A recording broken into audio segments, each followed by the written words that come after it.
So welcoming some really, really interesting guests right now. Factor 75, I put up the link on our Facebook page. It is based on the fact, I'm trying to figure out how we want to get into this. It's based on the fact that 75% of your health and your weight and how you maintain is based on what you intake, and so your food. And so Caitlin Simms and Dr. Gina Sirchio? Yes. Sirchio? Yep. Sirchio. Join me in the studio right now to talk about Factor 75 and the fact that it is a meal plan or a meal service that you guys can participate in as well. If you want to join in, ask questions, etc., 312-981-7200. That is our number that you can call in and or text in, and we welcome questions to the show. Rachel's standing by to get your phone calls and help me go through all of your texts. So first off, thank you both for coming in. Thank you. Thank you so much. Now, how did you both get involved with Factor 75? Do you want to start? Yeah, I can start. So Okay, that's Caitlin. This is Caitlin talking. Okay, Caitlin, as you look at your radio, she's on your left. Okay. So I first started out as a customer. Okay. Loved the food. For me, I'm celiac. I can't have gluten. It was so hard for me to plan because I worked really long hours and I didn't have time to cook, so I got on their plan and I loved it. And then when I saw that they were hiring a marketing director, I jumped on that. I was like, this is my dream job. Now, for those who don't know, celiac disease, an absolutely real thing. It's diagnosable and it's newer in the medical front. Yep. There are doctors who are going, oh, right, celiac. Oh, duh, we didn't think about that. Yeah. But what it is it's a very severe gluten intolerance. And so you can't, or it's a gluten allergy. Well, it's autoimmune. So when I eat gluten, my body attacks itself. So, if I have a piece of bread, then my body destroys the lining of my intestines, which, as you can imagine... That's super fun. Everybody loves that. Yeah. Exactly. It's not a pleasant experience. No. So how soon does that occur if you have one piece of bread, or is it a cumulative thing? So it takes 1/8 of a teaspoon of gluten in order to trigger a reaction. Okay. And the reaction is my body produces antibodies in my bloodstream, goes through, attacks my body. So that's why when you test for celiac, you can find those antibodies in your blood. Okay. Mm-hmm. So this is better because they used to have to do different tests for this that were more intensive. Now they can do a blood test. That's fantastic. Yeah, it's no big deal. So I will jump in there and say that doesn't catch everybody. So there are still a series of tests that go on. If you test positive on the blood test, then you're done. positive. We know it, you're done, and that's great because it's simple. But there are still hosts of people who are missed. They test out negative, and they do need to follow through. Some of them still need the gut biopsy under a gluten challenge. All right, I'm related to a few people like that. Yeah. So if someone comes out and says, I tested negative, I'm good to go, and they still don't feel good, a lot of times we're still looking at them saying, yeah, maybe, but we're not done with you because it's not the end all be all. Well, and I was just sharing with you both off the air that I have recently been told that I have a wheat intolerance, not a gluten thing, but a wheat intolerance. I've cut it out of my diet and everything is different. And Roger was worried about me because I was having caffeine headaches this week. Yep.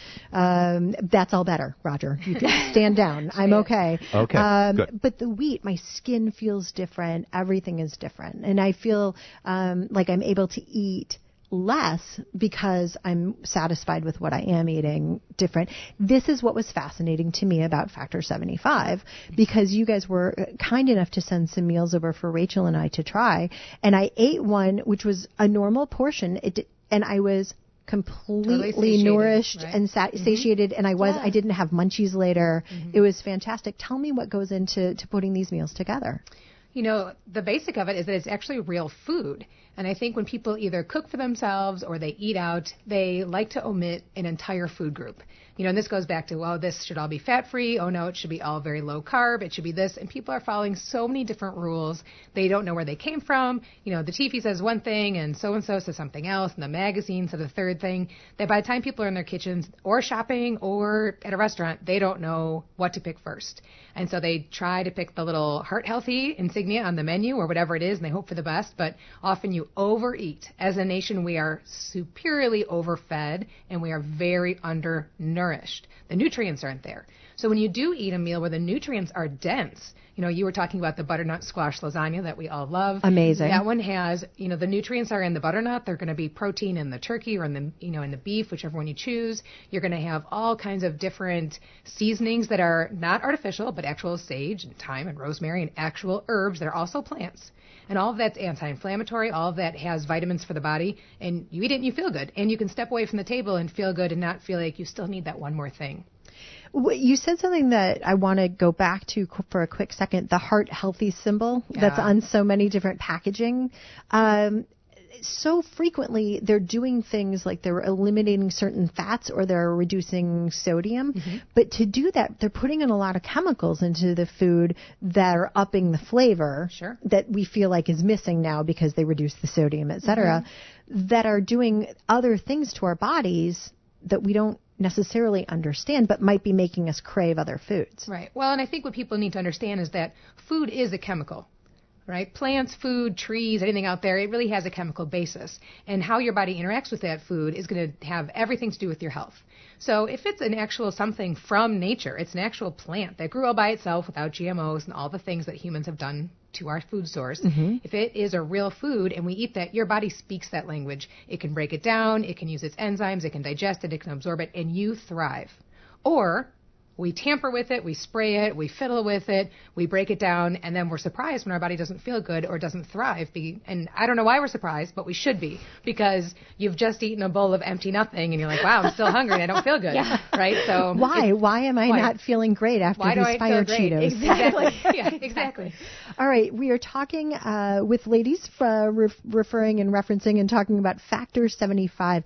The website is factor75.com. Mm-hmm. We are going to come back. Hannah Stanley here. We're going to talk to Caitlin and Dr. Gina right after this break. It's WGN Girls Night Out. More after this. I can hear music, but no one else can hear music. It's the most bizarre thing. There it is. Hannah Stanley here. It's WGN Girls Night Out. We are talking with Caitlin Simms and Dr. Gina Sirchio. I love that. That's such a cool last name. And what we are referring to right now, referencing, talking about, discussing, and learning more about is Factor 75. It is a meal prep service. You can have these meals delivered to you, and they're created based nutritionally sound basis. And Gina, you have Caitlin, you have celiac disease, which is how you got to this. Exactly right. You found this and it makes your life better. I will say I have tested many of these companies who create food, and you get to pick it up or they deliver it or whatever, and none of them are bad. And they're all, they have a lot of they mean well. Yeah. Okay. This was excellent. This tasted like something I had made in my kitchen. It was not like, oh, great, they made this 4 days ago. It was fresh. Nobody wants to eat diet food. No one. In order to have a healthy lifestyle, you need something that's going to be satisfying and that you can maintain for the long haul. That's why we take the most satisfying comfort foods, reverse engineer it, so that we take out the bad ingredients and put in super healthy, nutritious foods. So like our butternut squash lasagna that you tried, rather than having gluten-y pasta, we have butternut squash as the layers. It was delicious. That was so interesting to me because I was like, oh, I can't have this because now I'm off of wheat. Right. Oh, but I could.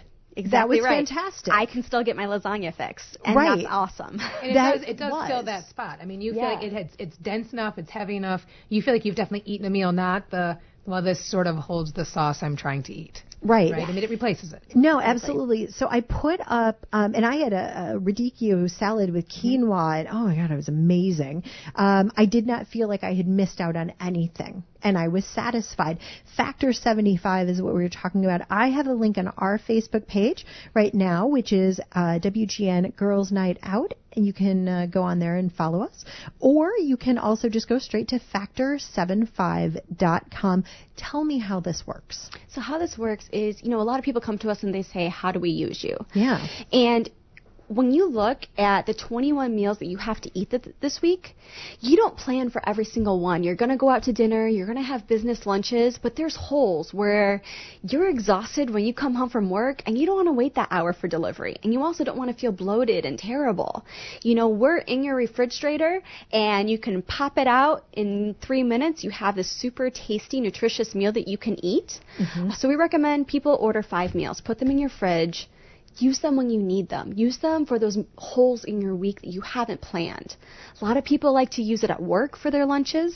That way they're not confined to what's in walking distance, which is a big deal. Well, and don't you get food boredom? Oh, absolutely. Right? Food Where you're boredom like, I don't want to walk 32 blocks to get to the one restaurant I haven't eaten at. Right. And it's nice to, especially, goodness gracious, we were just talking about how the days are getting shorter. We are not far away from cooler days and not wanting to leave the office. Exactly right. Well, and what I also find is that, unfortunately, today's sort of generation, nobody remembers or has learned how to cook. People don't cook. If they do know how to cook, they just don't have the time to do it. And they save it for maybe a Sunday, and they say, well, we're going to make Sunday dinner, and that was really wonderful, and they love it, but they don't have the time to repeat that Monday through Friday or even Saturday. A lot of times they're working then, too.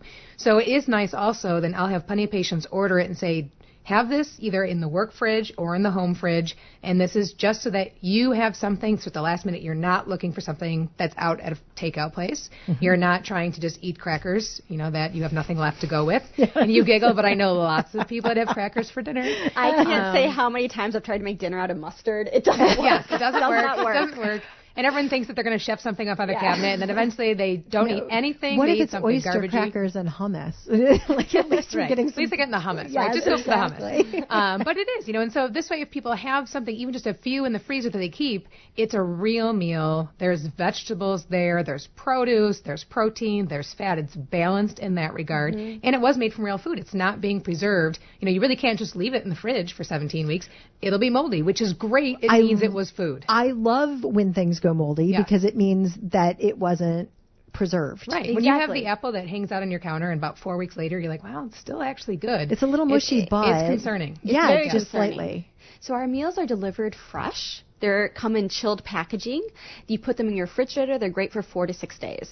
And I loved that the containers they came in were completely reusable. Yes, we are very big on that, very environmentally conscious. Yeah, and You they can were, send them back as well. You could recycle them or reuse them yourself, or the next time you get a delivery, you can just leave that, rinsed out and clean up front, and they'll just take it back, and then they'll take care of it and recycle it. Exactly. Same with all the boxes, etc. All the We packaging. recycle all of that. All right, this is fantastic. The other thing that I wanted to make sure we talked about when I was on the website is the fact that you can pick what you want. You don't, if you want 7 of those butternut squash lasagnas, that's okay. Oh, yeah. It's like shopping. It's e-commerce. It's not like, on Monday you get a choice of 2 things. Right. There's also labels. If people are really interested in following the paleo diet, you can look under foods under that listing. If you need gluten-free, there's a listing under that. And it is gluten-free. Not just kind of doesn't have it, but somebody that's celiac can actually buy them and use them. And I'm very anal about that, and I can say With good reason. it is pure, it is clean. Yeah, so there's different categories as well, and you can certainly choose anything you like, but it is nice to have a little guidance if there's something that you're after. All right, now talk to me about this too, please, because we hear, and you referenced this in the previous segment, about the quality of the food and people being like low glycemic. And what are some of these labels? What's the difference between a high glycemic food? High glycemic and low glycemic food has to do with how your body responds to eating it from an insulin perspective. If you eat a high glycemic food, which would be anything from Twinkie. Gummy bears, Okay. right? Something just like straight up sugar. Yeah. You're going to get the sugar jolt from the food, and you're going to have a huge insulin response afterwards to come out and remove that sugar from the bloodstream. But that repetitive, asking the body to surge that insulin all the time is what eventually over time makes us dysglycemic. We have problems with our insulin and our glucose. We have problems balancing our sugars. Our pancreas has issues. We become insulin resistant, and then we look like America. Okay. Right. So that's kind of how that gets And that's started. all for non-diabetic people. Absolutely. That's just every person down the street. Poorly treating your body. Okay. Right. Just treat yourself poorly. So low glycemic is just that you don't ask that from the body, and it's better. You stay more balanced. And there are fruits and vegetables that are, lots of vegetables are all low glycemic, and there's even fruits that fall in that category. Berries are low glycemic versus a pineapple. Because that's higher sugar content. Yeah, and it's really how your body responds to it. So don't count the grams of sugar. It's how your body responds. There's great charts all over the web. You could just look up low glycemia and go with that. All right. So if we are eating 100 calories of broccoli versus 100 calories of a Twinkie, our bodies, everything is different. Isn't the same at all. Calorie is not a calorie. So all of these things that we've been learning, thank you, Richard Simmons, from him on, Jane Fonda, everybody, of 1,200 calorie a day diet. Right. And people say, I only ate 1,200 calories. Which is great. But it was all hot chocolate. Well, and who is the 1,200 calorie diet for? Who is that for? Because you and I know tall people and short people and people of different statures and different needs. You and I all know people that run marathons and those that absolutely do not. There's no way to... Michael Phelps has 10,000 calories. And if he had 1,200 he would never make it across the pool. He would never win anything on 1,200 calories. Right. So there's a lot of people that come into my office too and say, well, I'm doing this. And I'm like, well, what is that based on? And I'm teasing a little bit, but what I am getting at is you have no idea where you got that number. You don't know who got the number for you, where they got it from. It makes no sense. So, there's a range that we can always talk about with people, but it's a range. Your body far better responds to food eaten well. Okay. And Dr. Gina Sirchio is a physician, a certified clinical nutritionist, a mom, and a Factor 75 menu advisor. So she absolutely knows what she's talking about. Caitlin Simms also joining us. You are a celiac, patient? Recovery. I know. Survivor. Yes, survivor. Survivor. Yes. You have celiac disease. I have celiac which disease, is an yes. autoimmune. And so that, in my book, makes you an expert on how to survive. You become an expert. How to survive. Yes. You absolutely to get diagnosed. Exactly. Because you made it to the diagnosis, you survived. Exactly. Which is not easy in any road. manner. No. And the thing is that I was diagnosed in 2006. Back then, no one had ever heard of it. I would say to people, I can't, that has gluten in it. People would be so confused. They had no idea. None. Now there's aisles in the grocery store. Gluten-free food did not exist. There was no such thing as a gluten-free menu at a restaurant. No. So for me, I had to really figure out what was going on. Because there was no hand-holding back then. No. There was no easy website to look at. It's become so popular almost to a fault, where everybody's like, gluten-free, and they roll their eyes, and you're like, no. I'm always the part of the population that absolutely has to abide. Caitlin Simms and Dr. Gina Sirchio, thank you so much for joining me. Factor 75, it's Factor 75 is the website, factor75.com. Hannah Stanley here, WGN Girls Night Out. More after this.